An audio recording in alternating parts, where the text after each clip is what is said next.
प्यारे बच्चों, आज हम हिंदी व्याकरण का एक बहुत ही इंपॉर्टेंट टॉपिक शुरू करने वाले हैं। भाषा, बोली, लिपि और व्याकरण में क्या फर्क है। बच्चे समझ नहीं पाते हैं कि भाषा क्या है, बोली क्या है और लिपि क्या है और व्याकरण क्या है। आज मैं आपको भाषा, बोली, व्याकरण और लिपि चारों अलग अलग चीजें हैं उसके बारे में एक्सप्लेन करूंगी कि भाषा क्या है, बोली क्या है, लिपि क्या है। भाषा से तो आप परिचित ही होंगे। भाषा किसे कहते हैं? जैसे हम अपनी बोलचाल में अपने विचारों को अभिव्यक्त करने के लिए किसी न किसी भाषा का यूज करते हैं, लिखकर या बोलकर या संकेत कर कर। तो सबसे पहले हम समझते हैं कि भाषा है क्या, ठीक, और भाषा के कितने रूप हैं। भाषा के रूप और भाषा कहते किसे हैं? वह माध्यम जिसके सहारे मनुष्य अपने मनोभावों और अपने विचारों को, क्या बोला मैंने? भाषा क्या है? वह माध्यम है जिसके द्वारा मनुष्य अपने विचारों को और अपने मनोभावों को और अपने विचारों को बोलकर या लिखकर, क्या बोला? बोलकर या लिखकर प्रकट करते हैं, या दूसरे व्यक्ति के जो भी भाव हैं उनको हम सुनकर या समझकर या पढ़कर ग्रहण करते हैं, वह भाषा है। एक बार और समझो, भाषा है क्या? भाषा किसी भी व्यक्ति के, या क्या है? भाषा एक ऐसा माध्यम है जिस माध्यम के द्वारा हम किसी भी व्यक्ति के मन के भावों को और उसके विचारों को क्या करते हैं? समझते हैं। और समझने का क्या तरीका होता है? सुनकर या पढ़कर, या फिर हम अपने विचारों को बोलकर या लिखकर प्रकट करते हैं। दो तरीके से हम अपने भाषा का आदान प्रदान करते हैं। अगर हमें कुछ बताना है तो हम अपने मन के भावों को और विचारों को बताएंगे, और दूसरे की भाषा को समझनी है तो पढ़कर या सुनकर हम उसके भावों को समझ सकते हैं। या तो वो हमें पढ़कर बताएगा या सुन लेंगे हम उसकी बात को, वही है भाषा। भाषा के कितने रूप होते हैं? अगर ओवरऑल देखा जाए तो भाषा के 3 रूप होते हैं: मौखिक, लिखित, सांकेतिक। मौखिक, जिससे आप अच्छे से परिचित हो। मौखिक भाषा जब हम अपने विचारों को मुंह से या अपनी जो वाणी है उसका प्रयोग करके अपने विचारों को व्यक्त करते हैं। जैसे हम बातचीत करते हैं, वाद विवाद करते हैं आपस में, या भाषण देते हैं, वह है मेरी मौखिक भाषा। क्लियर हुआ? पहले क्या है? मौखिक भाषा, जब हम मुंह का प्रयोग करके वाद विवाद या बातचीत के माध्यम से अपने विचारों को अभिव्यक्त करते हैं, वह है मौखिक भाषा। अब लिखित भाषा क्या है? जब हम अपने मनोभावों को या मन के विचारों को लिखकर अभिव्यक्त करते हैं तो वह है लिखित भाषा। 3 रूप है। तीसरा रूप है सांकेतिक रूप। वैसे तो 2 ही बोले जाते हैं, मौखिक और लिखित, लेकिन भाषा का तीसरा भी आज के समय में प्रचलित रूप है सांकेतिक रूप, यानी इशारेबाजी, है ना? सांकेतिक रूप। सांकेतिक रूप में हम किसी को ना तो बोलते हैं और ना ही लिखते हैं, सिर्फ इशारा करते हैं, और इशारे के माध्यम से वह हमारे मन के भावों को समझ जाता है। जैसे कक्ष में बैठे हुए ही एक अध्यापिका द्वारा अपनी छात्रा को आंखों के इशारे से बातें करने के लिए मना करना,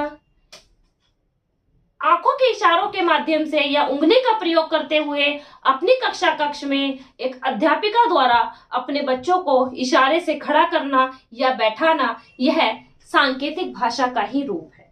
समझे? भाषा किसे कहते हैं? भाषा के प्रकार मौखिक, लिखित और सांकेतिक। आगे चलते हैं। बोली। बच्चे भाषा और बोली को एक ही रूप समझते हैं, लेकिन ऐसा कतई नहीं है। भाषा और बोली दोनों अलग है। भाषा और बोली दोनों अलग है।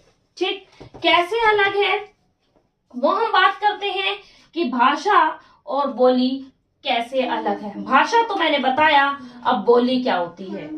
किसी क्षेत्र विशेष में, एक विशेष क्षेत्र में बोली जाती है।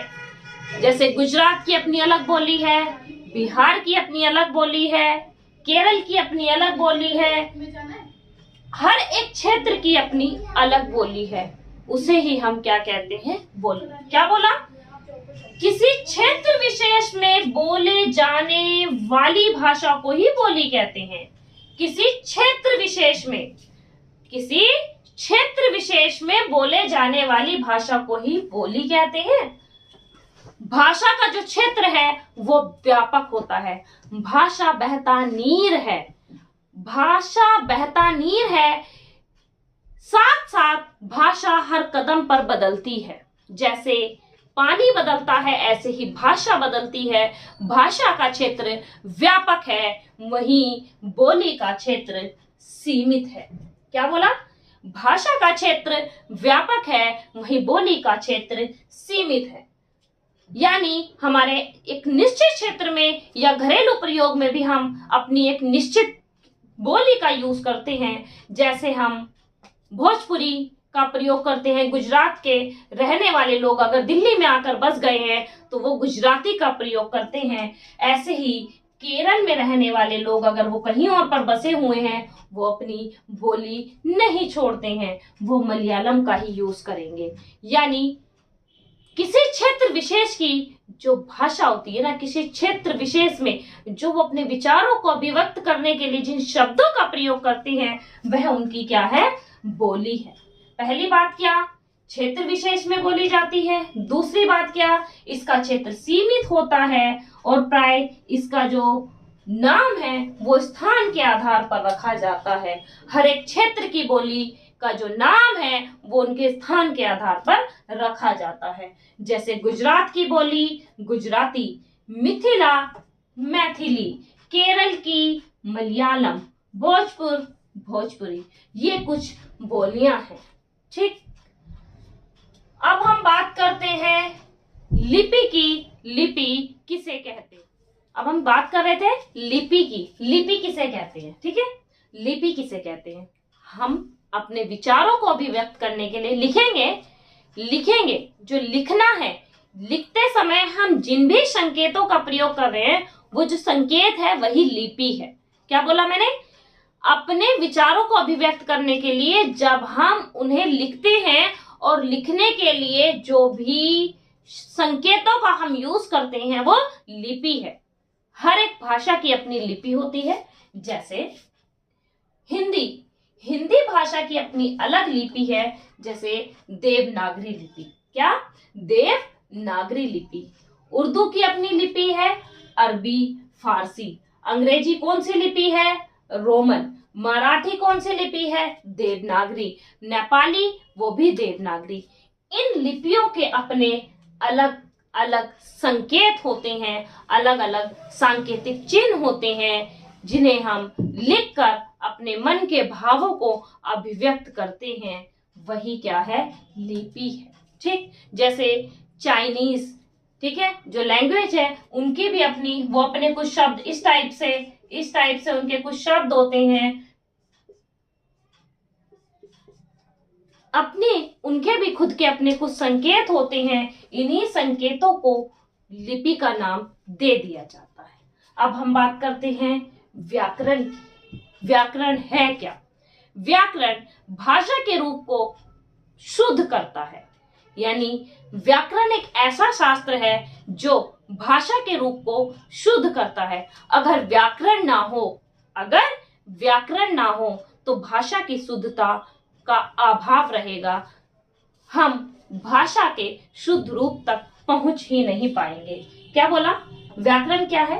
व्याकरण वह शास्त्र है जिसके अध्ययन से हमें किसी भाषा को शुद्ध बोलने, सिर्फ और सिर्फ व्याकरण में बोलना ही नहीं आता, बल्कि लिखना, यति, गति, विराम चिन्हों का प्रयोग करते हुए लिखना, ये सारी चीजें भी आती हैं। व्याकरण में पढ़ना भी शामिल है कि किस शब्द को किस तरीके से पढ़ा जाए, वो भी व्याकरण का ही शास्त्र है। साथ साथ व्याकरण हमें नियमों का ज्ञान कराता है। क्या बोला?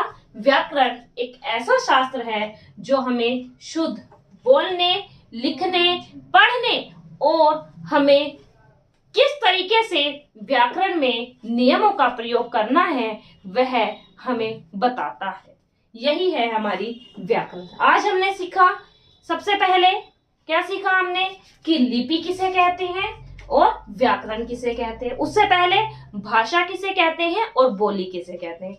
भाषा, बोली, लिपि और व्याकरण। भाषा क्या, विचारों और अपने मन के भावों को अभिव्यक्त करना। बोली किसी निश्चित क्षेत्र की होती है। उसके बाद लिपि, संकेतों के माध्यम से लिपि का प्रयोग करते हैं। और व्याकरण शुद्ध नियम, शुद्ध नियम जो हमें उचित रूप से पढ़ने, लिखने और नियमों की जानकारी देता है, उसे हम कहते हैं व्याकरण। समझ आया? तो इन चारों चीजों में कभी आप कंफ्यूज नहीं होना है। भाषा किसे कहते हैं, लिपि किसे कहते हैं, व्याकरण किसे कहते हैं, इनको समझना है। और बोली किसे कहते हैं, चारों में बिल्कुल भी कंफ्यूज नहीं होना है। Thank you so much.